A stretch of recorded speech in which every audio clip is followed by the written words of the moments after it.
Hi, my name is Varun Rao. I've designed the sound for three of the plays, working with Arimani and the team, for Savitri, Nachiketas, and the most recent one, Usha, New Dawn. And I've had the privilege to also act in the last one, which is Usha, and I played the role of Krishna. Thank you so much for coming. Thank you.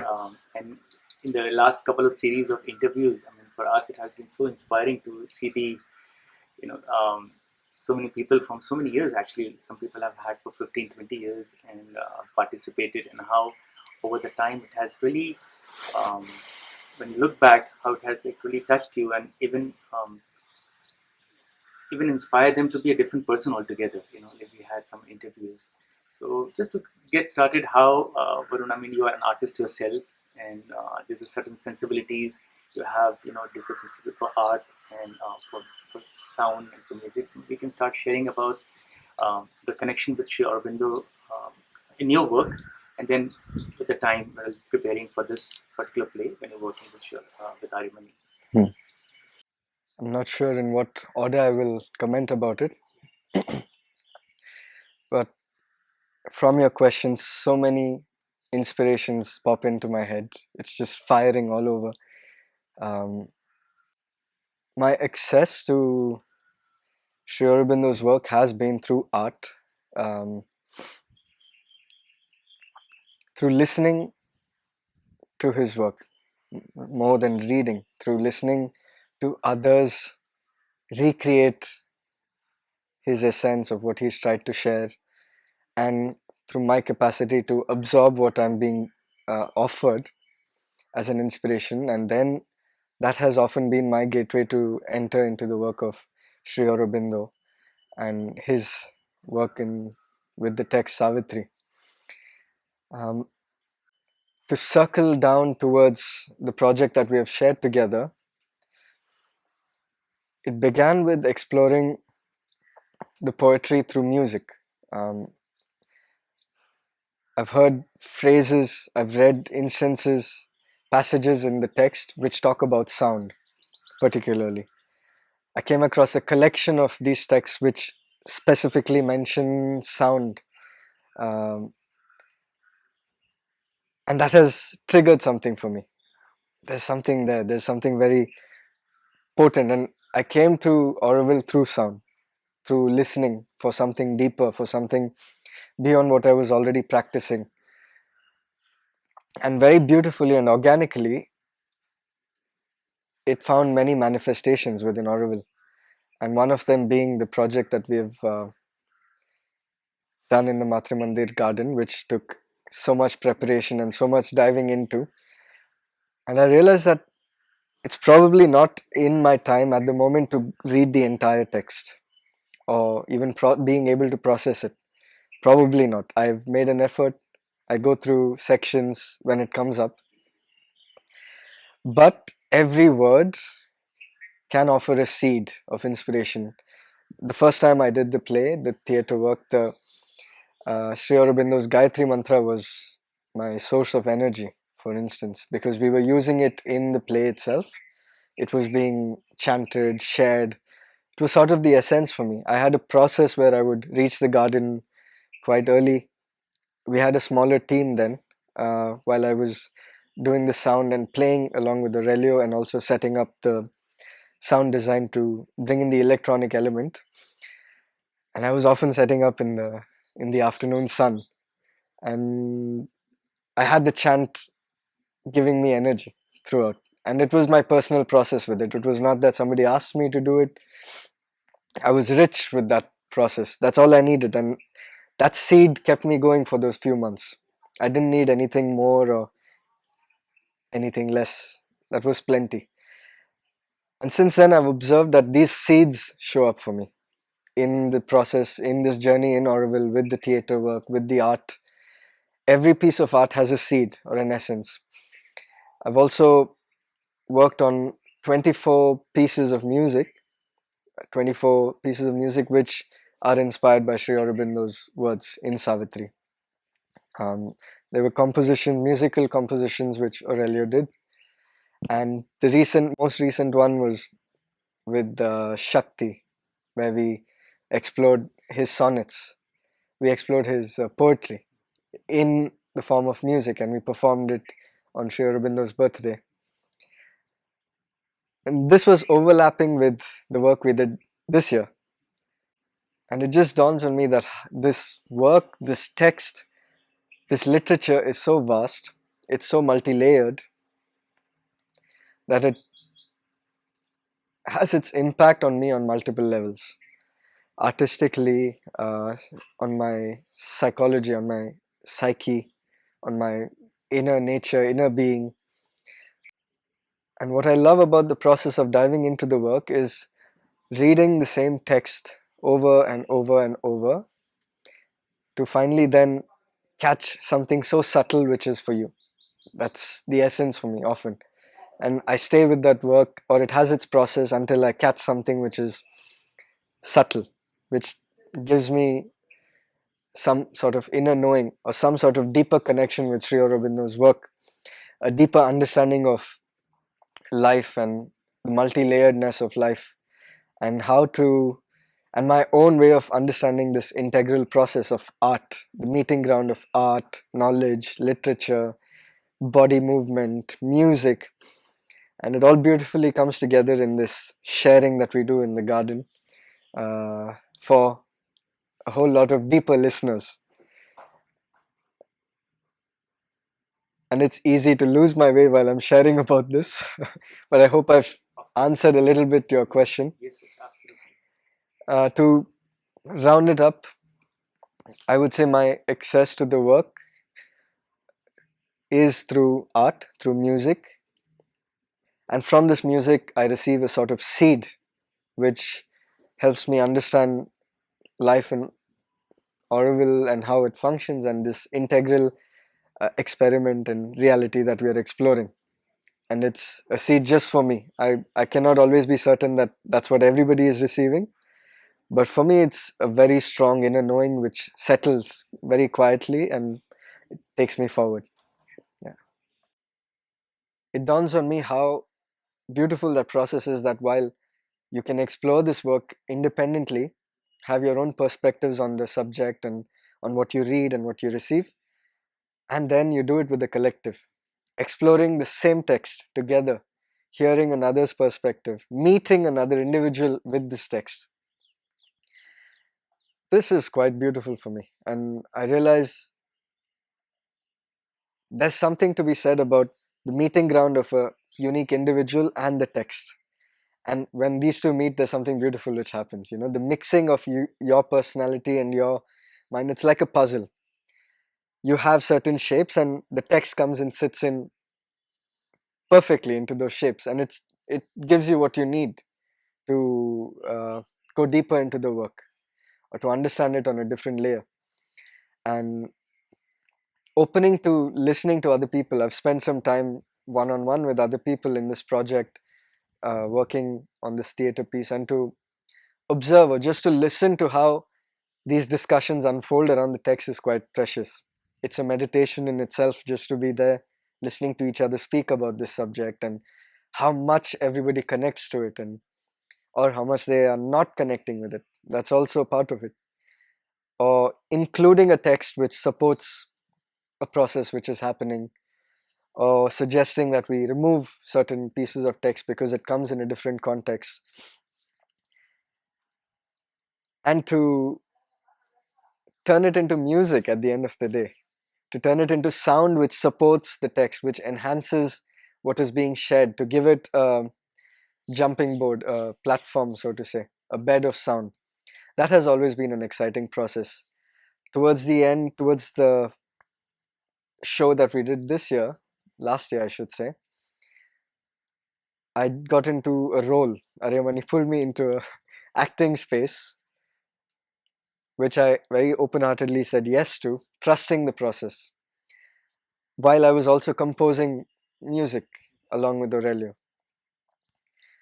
It's interesting on an individual level to hear the music. I've always been behind the scene, but to be on the outside listening to the music is also an interpretation of the text. the way we mark the text, the essence of what is being said, turning that into textures or interpreting those words into symbolic sounds. That has been quite a beautiful experience for me, to sit, to just look at the text and to open yourself to listening. And you start hearing, okay, this sound works, this sound works. It's less of doing the music and more of just letting the music appear and create itself for the piece. And that is also, I feel, another sense of listening to the work, that you hear it on a deeper level so that a different knowing can create the music for these for this work. Like when you look back, because it has been some time right now, and you have prepared in two plays, and anything which has left with you, like the like this is like a fragrance or something or an insight, or when you look back, you can just say, okay, this is what I have learned from this, like something you could hold on to, with your time of your life, or any aha moment, or A funny moment comes to my mind. It's basically seeing this picture of Krishna and Arjuna walking in front of the Matre Mandir. It was quite a strange sight because I saw it in an afterthought when somebody showed me the picture.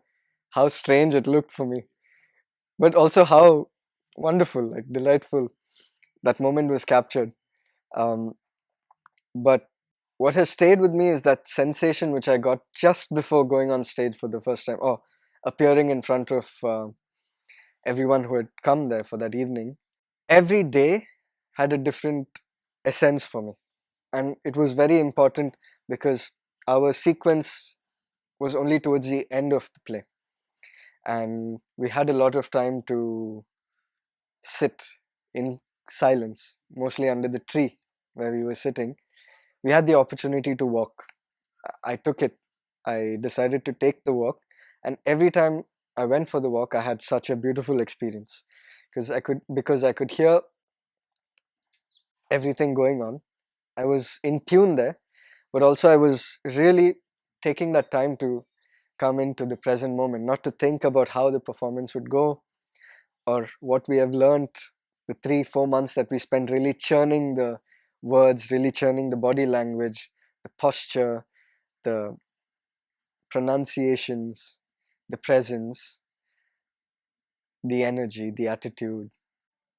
Bringing all of that into that moment was quite a process, quite a nice experience. And it's hard to articulate that in words. But there was a sense of time warping while we were waiting to appear on on the stage, on the platform. And this time warp happened in multiple ways. The first time it happened, I walked around the garden, and when I came back, it felt like a long time, but nothing had moved forward on the platform. I was like, this is strange. The second time it happened, I walked and came, and it was just perfect. Like it just was time to walk onto the platform.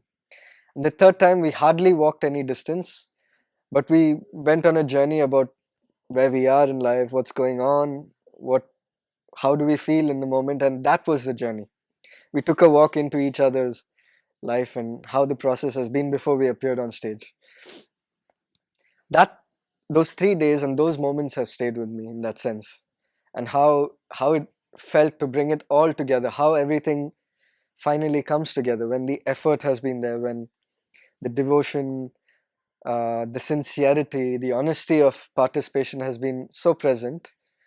So much of giving has happened, and then it just flows into what it is meant to be. I think that is really precious, and that has stayed with me. And right after this, I traveled in that mood of just letting things flow and move, and let's see where it lands, because that energy stayed for a while traveling, going out, seeing things. Yeah. Hi, my name is Nidhish, and I have done three plays so far with Arimani. One was Savitri, the second one was Nachiketas, and the third one, the most recent one, was Usha and the Dawns to Come. In the first two plays, I was doing narration, and in the last play, I was portraying Arjuna. I'm just very curious because just the roles which you played in Usha was such a important one. So what it took for you, both of you, to prepare individually and collectively. Because there was a lot of you had to play together, and that the chemistry, or the would say the synchronicity, or the energy was just so beautiful. It just felt like very flowed. But for individually, how did you? What was the process for you? For me, it was Harimani asked me to do Arjun, and at that time we were not sure who was going to play Krishna. Harimani was still considering, thinking, and we were still looking at who could do it. But then few people suggested Varun, and then Harimani told me that, "What do you think about Varun?" And I was like, it was just instantly it was yes, it was like perfect, because I've not worked with him, but we had met a few times because I was doing the play before, Savitri and Nachiketas, and I worked with him. He was part of the sound team, and I was just excited when Arimani said Krishna will be played by Varun. So for me, it was just perfect, and I think immediately it was just spontaneous. There was no need for there to be a gelling or talking. It was just easy, very easy for us, and it was very easy in fact, because I don't know if you remember, there was a point where this was very scary also, because we were practicing in Matha Mandir, and I was on the ground. He was standing, and he was saying his lines, and I just spontaneously laughed, and then he also started laughing. So it was, and after that, every time we practiced, we couldn't stop. And initially, it was fun because I remember this happening to me when I was in school. Sometimes you just keep on laughing over absolutely nothing, and you can't stop. And this happened over here. And initially, it was okay, but then I started thinking, if this happens in the play, then we are gone. So slowly, very slowly, we overcame that. I was very happy that that moment passed, but yeah, I think that was a very, very good moment. Yeah, I And I think remember, it lightened the whole yeah, process of getting into the role. Um, yeah, initially, I've never acted before. This was my first time, and Arimani trusted me to get into the role and do it. In fact, all of them trusted me to do it. So quietly, there was a sort of pressure to rise up to the challenge or the occasion. And I remember sitting for lunch and talking about the possibility of me being part of the play as an acting in an acting position. I really did not know what it would take, because at that moment I was still designing the sound in my mind, and I was like, "Huh, I could act and I'll also do the sound." And I had this funny image of being dressed up in the costume, sitting on the console, moving faders, and then when it's time, jump out and go do my role and play some music again. So I had funny thoughts, but towards the end, it was a wonderful learning of a new language, of learning a director's language, space holder's language of how to act, how to be in the role. Because often Aryamani would just say, "Let's do it again," which is when we knew we had done absolute nonsense and we had to change everything that we were doing. Arjuna was falling dramatically on the floor oh and it yes. looked like a scene So from many some times we Bollywood film or practiced, something. so many times practicing that Gandiva, Yeah, the way it falls, and she was very particular about how it should fall, how it should, it shouldn't be too dramatic. At the same time, it shouldn't be like, it just. So there was a lot of back and forth on how that just one single scene of holding Gandiva and then dropping it. We practiced it over and over again. I did it with him. I met her personally, just two of us, just practicing on that step. Eventually, it just happened. I think it beautifully highlights the subtlety of the work. How each movement and each posture, each Yeah. gesture communicates something. And I'm delighted that I had this experience because I understand acting, being in that role Mm. position so much more. Being on stage with another person, how do you make space for each other? How Mm. do you, when somebody else is narrating their lines, how your body language has to be so that you're just by standing very still or steady, the other person gets the space to share, to communicate what they have to say. Um, And yes, we had many versions of it before we had the final sharing on those 3 days in the garden. And I really don't know, it's such an honor and privilege to be able to work in the garden, in that atmosphere, in that setting. That's half the battle, actually. Just to go there, it feels like, okay, no problem. We can do it over and over. Sunsets, we can do it. Beautiful sky. And it came to a moment finally where we were discussing about it, that, you know what, be yourself. We don't push too much to be something that we are not. This pretense of the character was something that we were trying to remove from our actions or process. Being ourselves and really letting the words move through you, and moving with the words, giving each word the space and time and position that it demands.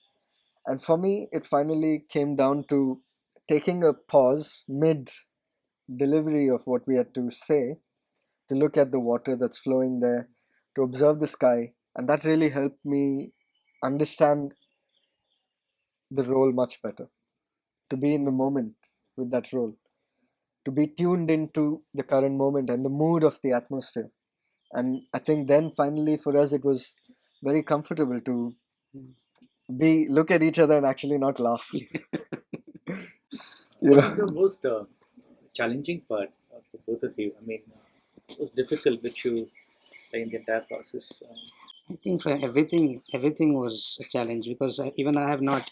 I mean, the last play, Usha and the Dawns to Come, it was more challenging than the previous two plays because here I was doing a character.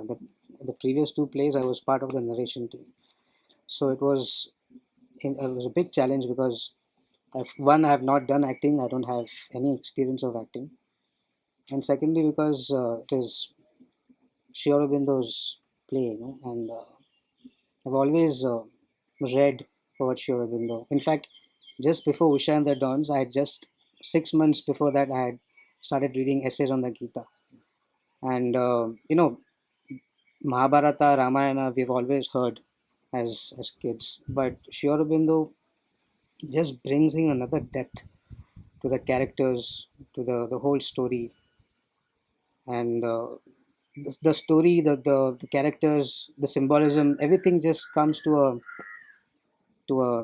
it's just different from what we have, from what I have been hearing about Krishna, Arjuna, and the Mahabharata.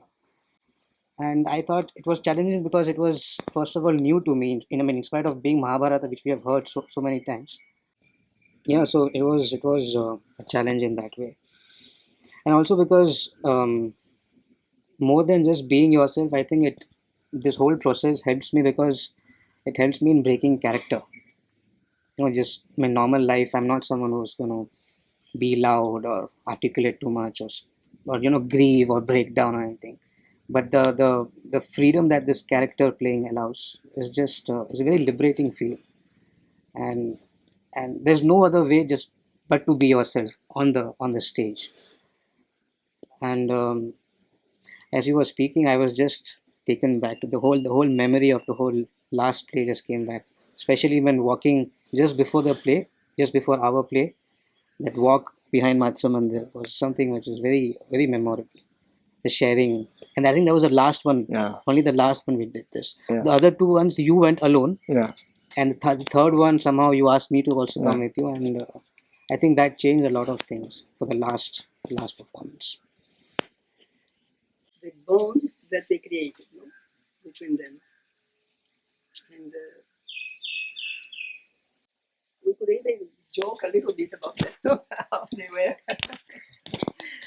how they were so connected. And so it was really amazing.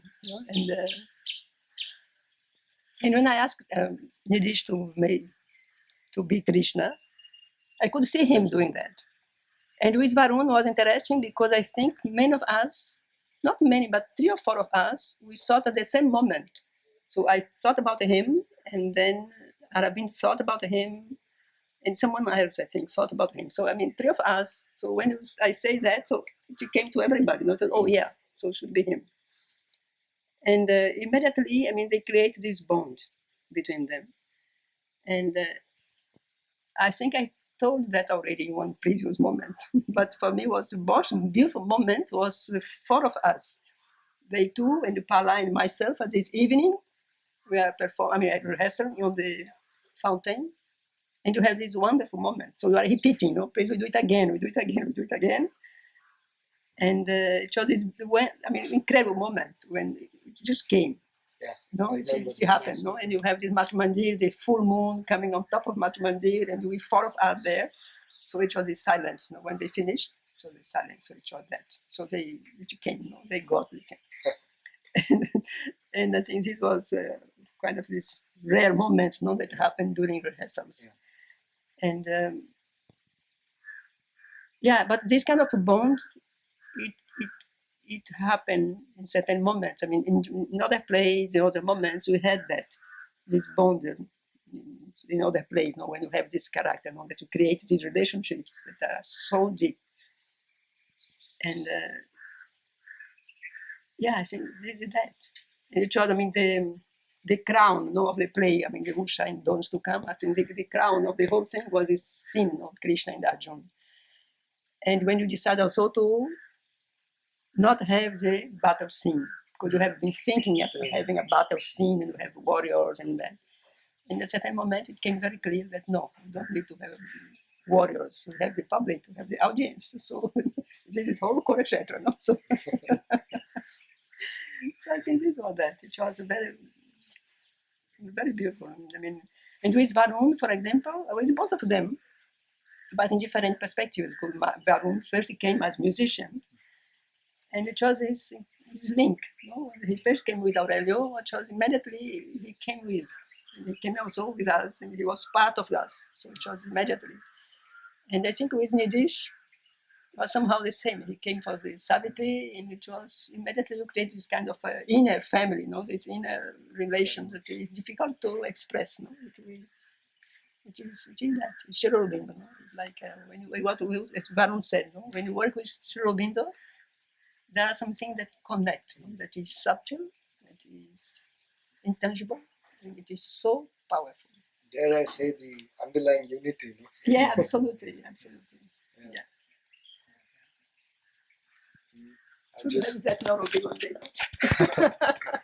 Something else comes up because we're talking so much from a personal level, but I think in some deep way, working on these pieces awakens archetypes in each one of us.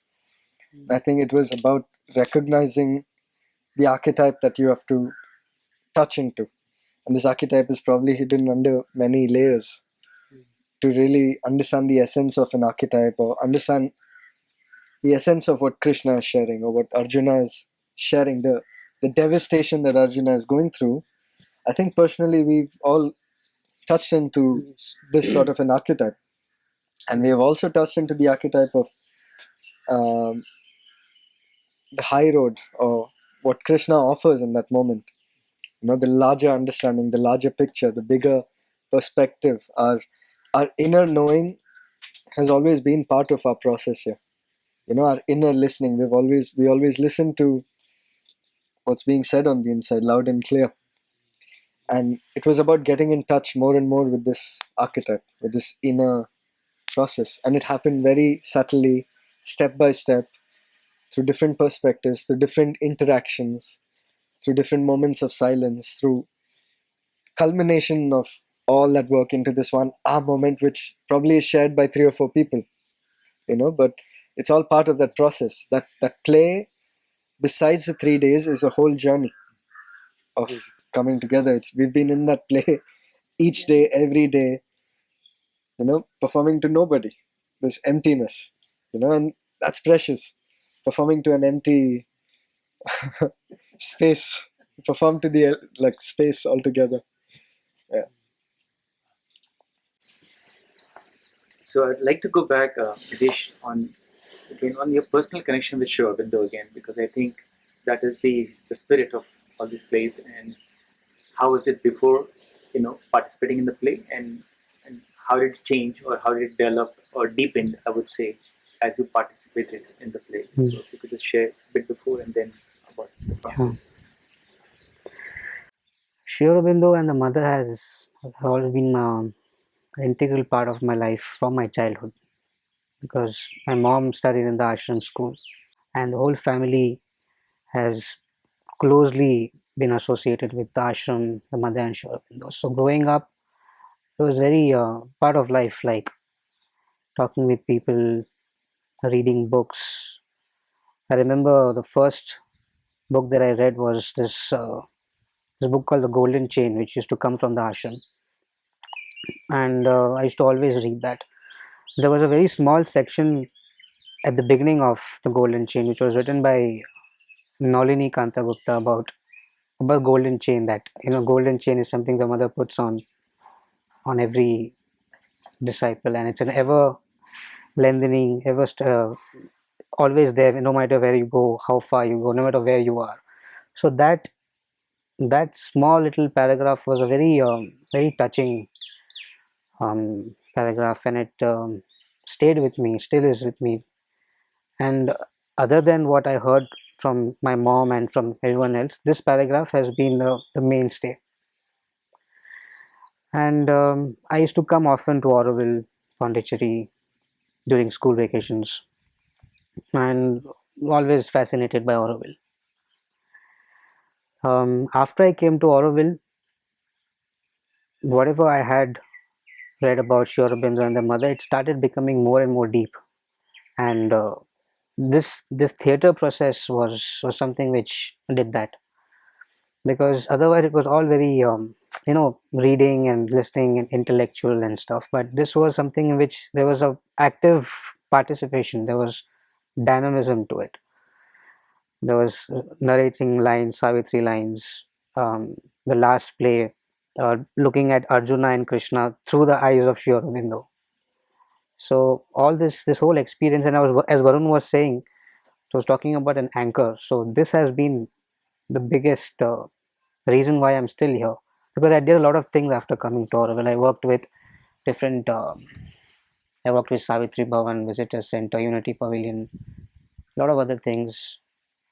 But working in theatre with Arimani was something which has rooted me in Auroville, and it is something which happened very naturally, and because it was fun. It was this whole process of practicing, rehearsing, people coming together, um, meeting different people, and also the things that we did before practicing, like body movements, for example, practicing sounds with Aurelio and Varun. All these things created a big impact, because I was not really exposed to all these subtle things before. And I think Auroville and this process has done that for me, brought me more closer to Sri Aurobindo and the mother. I think the main difference between the first two plays and the last play was, of course, the character was, it's a particular character, Arjuna.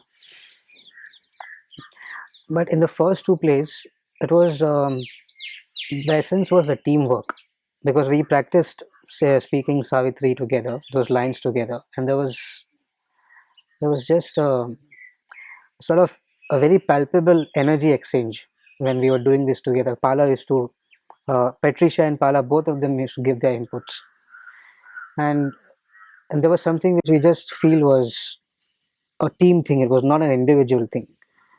So if I did well, the team did well. The team did well, I did well. So it was very effortless in a way. Also, if I make a mistake, it gets it gets overseen. So that also helps. But that energy is very strong. There was, in the first play, it was um, me, Megha, Kushmita, um, Divya was there, and Gokul was there. Yeah, yes. Yeah. The costumes are nice, long, big costumes. They're really looking like heavenly beings.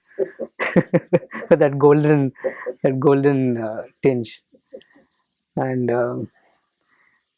in the first play, the most memorable thing was, and the reason I keep doing it again and again, I never say no to it, was the last day performance when it was just ready to pour, and it did not rain till the last, till we finished, and as soon as we finished, it just poured.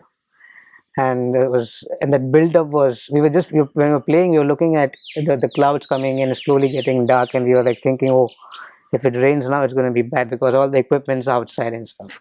But it did not rain. It was just as if it was being held back. Let them finish the performance and then we poured. And it just poured after that. Poured. So that stayed with me. With everyone, I think that was a very beautiful moment. And after that, I was like, okay, this is something I'm doing. I'm never saying no to this. And then Nachiketas happened. Nachiketas also was very nice. A lot of moments that are just concrete, I mean, for you, was it like preparing for a year because it's just like long process? So what kept you going? I mean, For me, it's fun. It's just fun. I mean, there are times where I feel like, oh, when it gets closer to the performance, the duration of the number of days we have to do gets more and more. But for me, it's just fun. There's no motivating factor, but to just go and be with the group of people who are going to perform with you. But I really value the preparation the most, the body movements, because that's the only time I feel like doing some body movement. Otherwise, I'm not very don't go exercising and go to the gym or anything. But very boring for me. But body movements, preparing for this play, is something I look forward to. It just loosens, and I feel the difference when I'm speaking. Immediately after doing the body movements, it's much more effortless. So this was very fascinating for me. I thought, what's the difference? If she's very particular about coming to practice, being calm, don't rush in and start practicing, and start, reciting. Even before you come, you should be calm. So that was, initially did not realize. But eventually, after one play, after the second play, I understood the importance of coming, being calm, and then start practicing. But it makes a big difference after you do the body movements, after you do the sound practice, the OE and stuff. So it really somehow it just makes the speech very effortless. So it's fun. It's just I always look forward to it.